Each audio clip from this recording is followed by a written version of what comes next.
Tunghayan naman natin ang mga balita mula sa Visayas. Umabot sa halos 41 milyong pisong halaga ng shabu ang nakumpiska ng Central Visayas PNP mula sa isang individual matapos magsagawa ng buy-bust operation sa Barangay Labangon, Cebu City. Ibabalita yan ni Patrolwoman Nikia Cañedo. Nasabat ng kapulisan ng Central Visayas ang halos 41 milyon halaga ng hinihiralang shabu mula sa isang suspect sa isinagawang buy-bust operation sa sitio Arco Alley, Barangay Labangon, Cebu City. Kinilala ni Police Lieutenant Colonel Jomar P. De La Serna, Chief ng Regional Police Drug Enforcement 7, ang suspect na si Jojo, 36 anyos, at residente ng Purok 1, Barangay Calabnugan, Sibulan, Negros Oriental.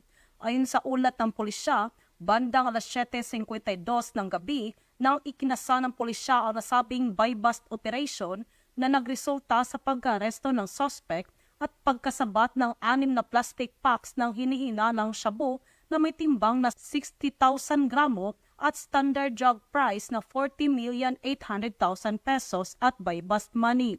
Ang matagumpay na pagka-aresto ng suspect ay bunga ng pinagsanib pwersa ng Regional Police Drug Enforcement 7, Philippine Drug Enforcement Agency 7, Special Operations Unit 7, PNP Drug Enforcement Group at Regional Intelligence Division 7. Kasalukuyang nasa kustodiya ng RPDO 7 ang suspect para sa dokumentasyon at tamang disposisyon na kung saan mahaharap ito sa kasong paglabag sa RA 9165 o Comprehensive Dangerous Drugs Act of 2002. Ani Police Brigadier General Anthony A. Aberin, Regional Director Police Regional Office 7. This is another product of Police Regional Office 7 unwavering desire to end illegal drug menace in Central Visayas aligned with the objectives of BIDA program of SILG Attorney Benjamin Abalos Jr. and the Chief PNP. Mula dito sa Central Visayas, ako yung Police News Network Correspondent, Patrolwoman Nikia Cañedo, alagad ng batas, taga-taguyod ng Balitang Pulis. Maraming salamat, Patrolwoman Cañedo.